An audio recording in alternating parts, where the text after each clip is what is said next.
A wonderful day to all, especially to our humanities and social sciences students. I am Sir Norham Jalmaani from Mabini National High School, Mabini District. I will be your teacher and I am so excited to impart new learnings for all of you today. So, just be ready for we are about to discover new knowledge about creative writing subject. What are you waiting for? Grab your modules, pen, and paper now. Before we start, let me ask you a few questions first. Do you have any idea what is poetry all about? What is poetry for you? Can you give me some elements of poetry? Wow! Your ideas are great! I'm sure that this lesson will be easy for you today. Creative writing has much to offer. Sometimes, it is set to entertain and satisfy our artistic expression. One avenue of creative writing is poetry. This time around, I'd like to introduce to all of you our objectives for today. Number 1, define what poetry is. And number 2, identify the different elements of poetry. Yes, you've heard it right. Today, we will be studying poetry and its elements. Poetry is a composition that is arranged in rhythmic pattern which is used to express creative thoughts and feelings through a specified language. Moreover, poetry works differently from other creative writing forms like fiction and drama because it can express thoughts in briefer way and it connotes universal deeper meaning. Now, I will introduce to you some basic elements of poetry. Poetry has 6 basic elements, namely theme, tone, genre, rhyme and rhyme scheme, line, and meter. In reading poetry, it is very important to comprehend its meaning and to uncover the possible emotions it encompasses. The first element in poetry is theme. Theme is the summarized statement which contains the meaning of the poem. Moreover, theme can also be the message of the poem. Themes can be wonders and amazement, life and existence, isolation, self-discovery, and spirituality. Tone, on the other hand, describes the attitude or the mode of the poem which affects the reader's response to the poetry. Some poems may have hilarious, joyful, alert, lively, intriguing, gloomy, broken, or sad tone. Now, let us move on to rhyme and rhyme scheme.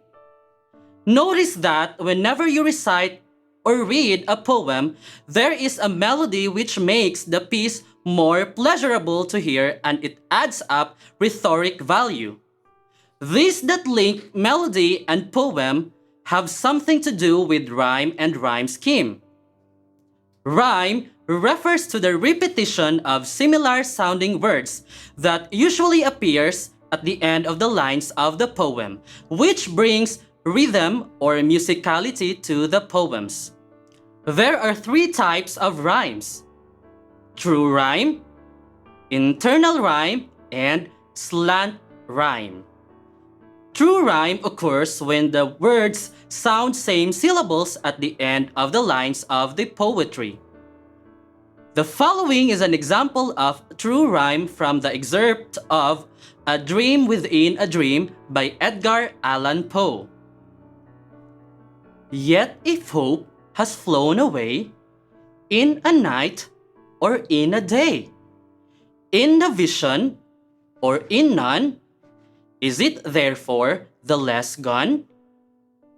Notice that the highlighted words are rhyme: away, day, none, and gone.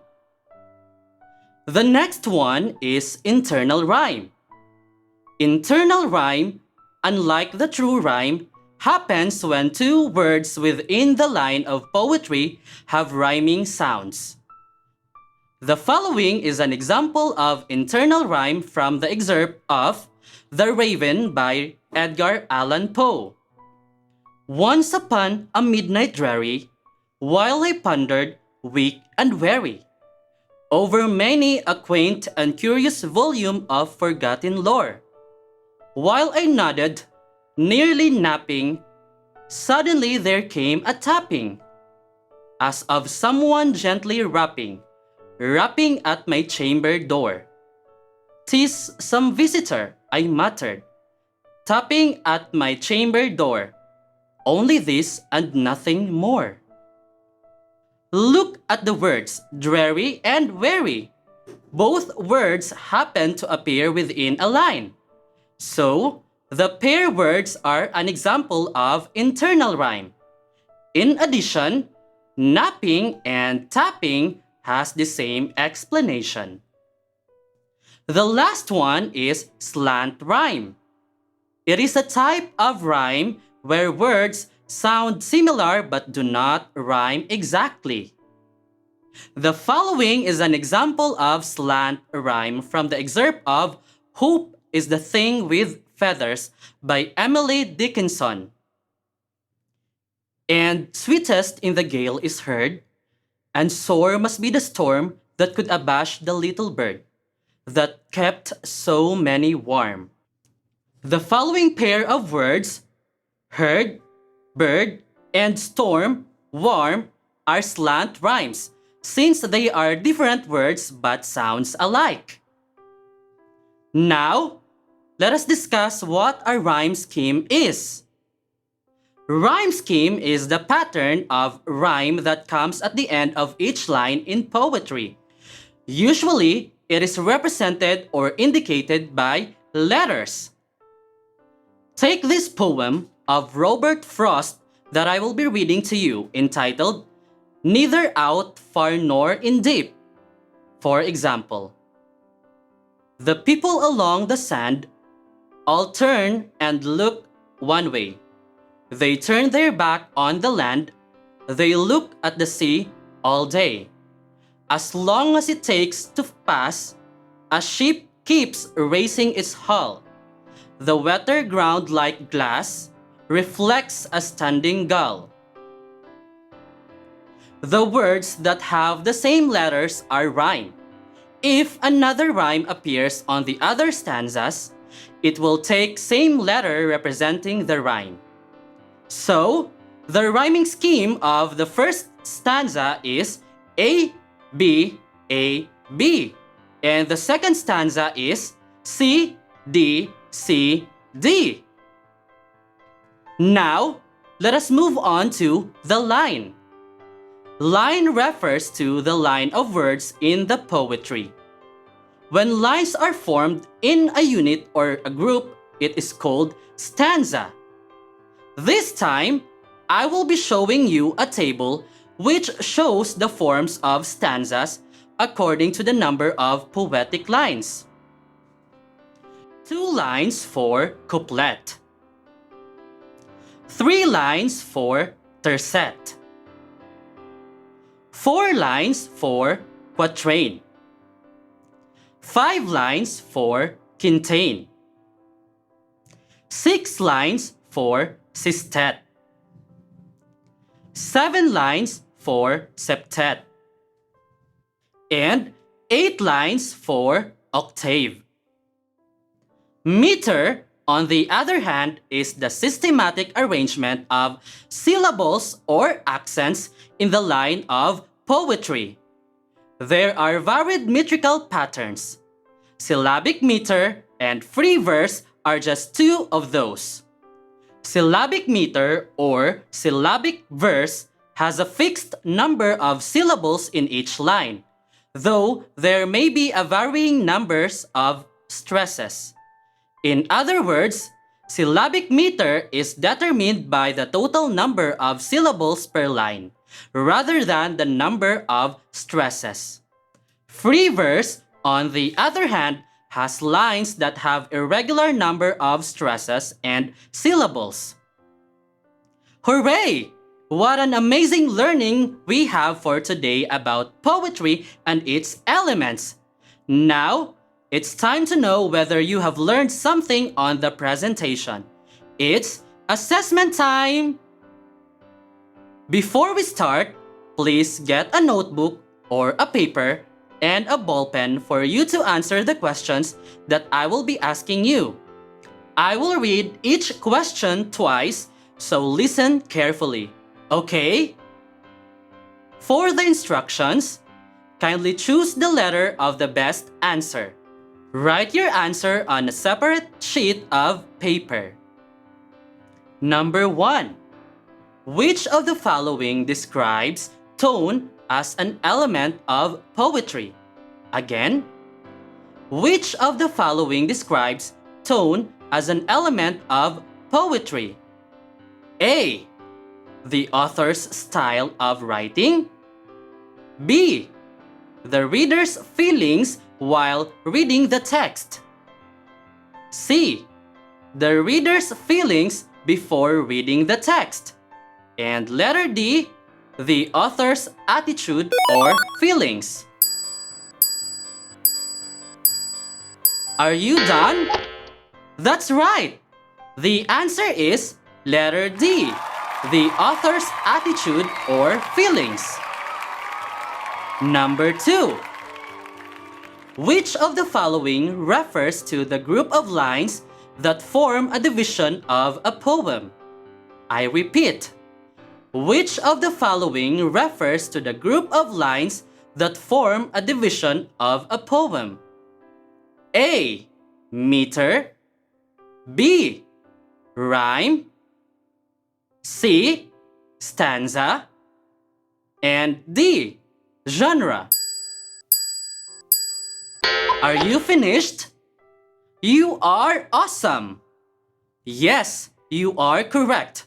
The answer is letter C. Stanza. Number 3.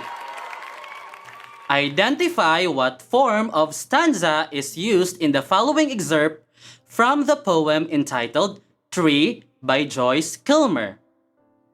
I think that I shall never see a poem lovely as a tree whose hungry mouth is pressed against the earth's sweet flowing breast, a tree that looks at God all day and lifts her leafy arms to pray. I repeat, identify what form of stanza is used in the following excerpt from a poem entitled Tree by Joyce Kilmer. I think that I shall never see a poem lovely as a tree whose hungry mouth is pressed against the earth's sweet flowing breast, a tree that looks at God all day and lifts her leafy arms to pray. A. Sestet. B. Octave. C. Couplet. And letter D. Tercet. I am sure that this item is just easy for you. You are brilliant. The answer is letter A. Sestet. Number 4. It occurs when the words sound same syllables at the end of the lines of the poetry. Again, it occurs when the words sound same syllables at the end of the lines of the poetry. A. Line. B. True rhyme. C. Internal rhyme. And letter D. Slant rhyme. Are you through? You are really incredible. The answer is letter B. True rhyme. Number 5. It is a type of rhyme where words sound similar but do not rhyme exactly. Again, it is a type of rhyme where words sound similar but do not rhyme exactly. A. Rhyme. B. True rhyme. C. Internal rhyme. And letter D. Slant rhyme. Finished? You've got it right. You are a genius. The answer is letter D. Slant rhyme. Great job! We are already done with our assessment. It seems that you have really learned a lot from our lesson. Now, let us have a short recap on the things that we have learned. For today's lesson, we have learned about poetry and its elements, which includes theme, tone, rhyme, rhyme scheme, line, and meter. That's it for our lesson for today about poetry and its basic elements. I hope that you have learned a lot and that you will be able to share your learnings to others. This has been your teacher, Teacher Norham Chavez Jalmaani from Mabini National High School, Mabini District, saying, dito sa TV Eskwela, sa pag-aaral, sama-sama! Bye-bye!